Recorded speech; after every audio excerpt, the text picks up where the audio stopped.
money, love, a bigger house, a new car. Why can't manifestation be instantaneous? Why does the universe make you wait for what you want? Well, it doesn't.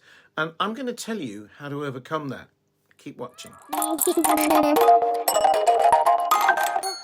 Hi, I'm Trevor, and 30-something years ago, I was desperate. Desperate to get out of debt, desperate to find real, lasting love, desperate to be successful, and most of all, desperate to change my life. You may have noticed a pattern there. And once I came across the law of attraction, which was around 1992, I desperately wanted it to work. It was an uncomfortable period in my life, to say the least. Now, if you're expecting me to tell you in this video that if you recite certain words or tune into a certain frequency, everything will fall into your lap, you're going to be disappointed. I'm not saying those things don't work, but they never worked for me. And frankly, I've never come across anyone, at least that I fully believe, who can tell me that doing something of that nature works reliably every time. Because, let's face it, that's what I needed, and I'm sure it's what you need too. What I eventually discovered is that you don't need any of that, what I call woo-woo stuff anyway, and you can manifest what you really want on the fly, by this time tomorrow or even sooner.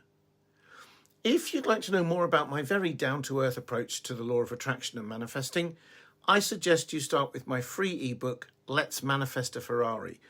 I'll put a link to it at the top of the description below this video. So, I'll tell you in this video how to manifest what you really want in the next 24 hours. And I'm assuming that since you're watching a video with a title like that, you're probably desperate too. This is urgent, right?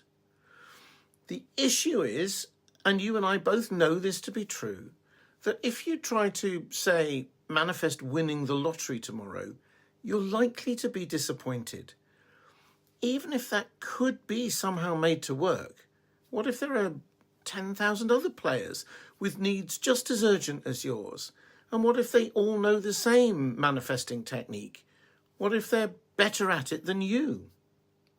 You could all win, I suppose, but a 10,000th of the jackpot isn't what I imagine you had in mind, right?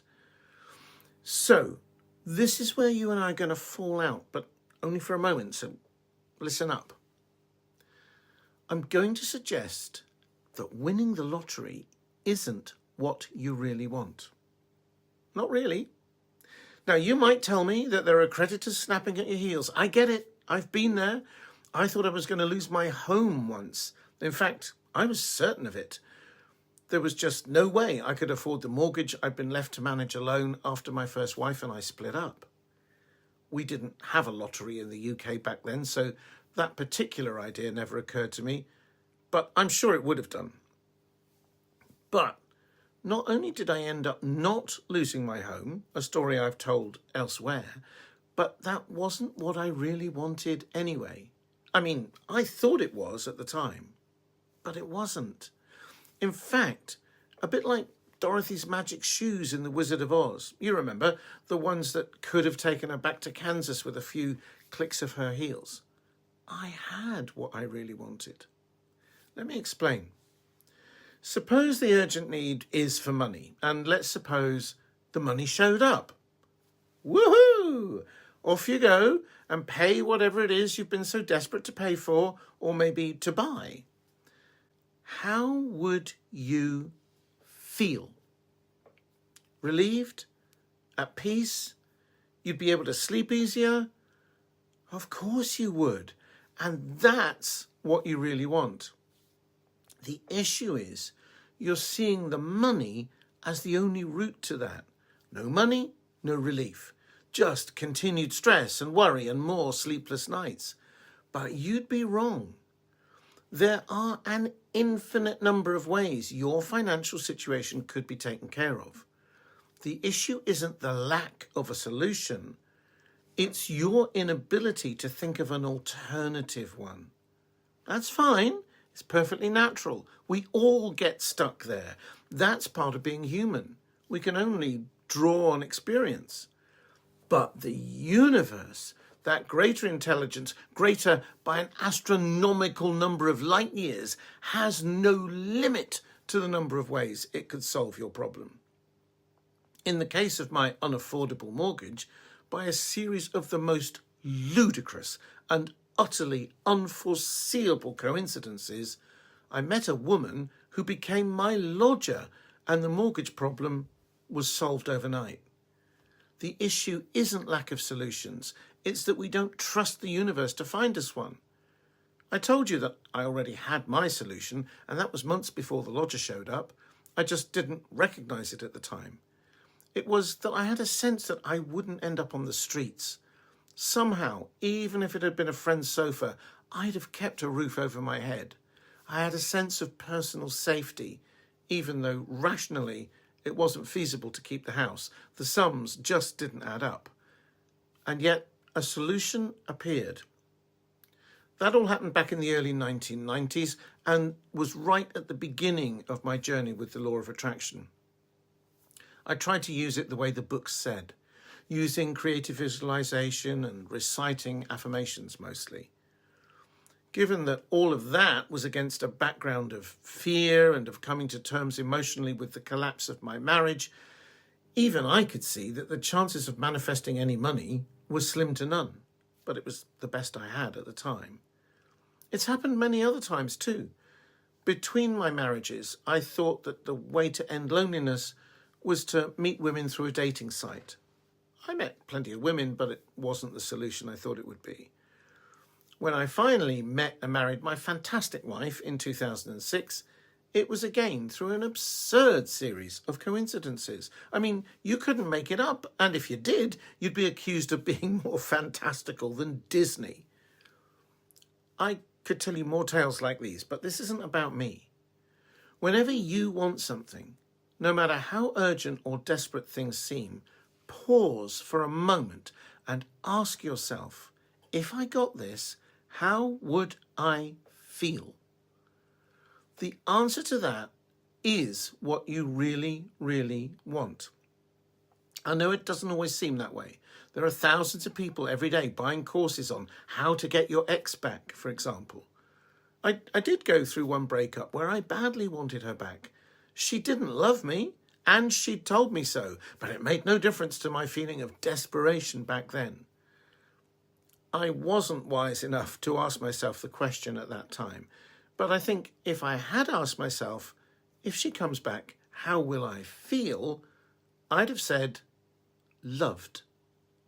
And had I done that, there's a chance I'd have seen that I didn't love myself very much at that time. So I was dishing out that job to someone else. That's like having a Christmas present you don't like and handing it to your best friend saying, I think this is a bit ugly. Would you like it? At some point following that breakup, I did come to the realization that I needed to at least like myself a lot better than I did, and I worked on that. By the time I met my wonderful wife in 2006, I knew I was a good catch. What you really want is always, without exception, to feel better than you do now. Now, I expect you want to know how this works and if you can do it too. Now, I would recommend getting your hands on a copy of my free ebook, Let's Manifest A Ferrari, which explains my no-nonsense approach to manifesting in more detail. The link is at the top of the description below this video. But for now, here it is in a nutshell. First, ask the question. You need to know what feeling or feelings are missing. Then, let go. Your mind will try to keep telling you that you must have whatever it is you believe you urgently need. But regard what your mind does like you'd regard a thunderstorm outside. It makes a lot of noise and gets your attention, but it's only a storm. It will pass. Ignore those thoughts, and when they refuse to be ignored, just acknowledge them for showing up and go about your day. They will subside. And new things will show up, maybe in the form of new ideas or possibilities, maybe, as in the case with the lodger, in the form of people. But you must let go. I know you don't want to, and it will feel hard at first. So let me round this up with this thought. You are only ever trying to change the way you feel, not the way things are. And once you accept that as true, you'll see that you're only a thought away from having it, because the way you feel in the moment when things are bad or desperate isn't created by the circumstances, however much it looks like it. It's created by your thoughts about the circumstances. And as soon as you ignore those, good feelings will return all by themselves, just as the sun comes out even after the biggest of storms. To understand more about how your thinking gets in the way of manifesting, watch this video next. It's called The Art of Manifesting Success from Nothing. I'll put it on the screen now. I hope you found this video helpful. Thank you for watching, and I'll see you very soon in another video.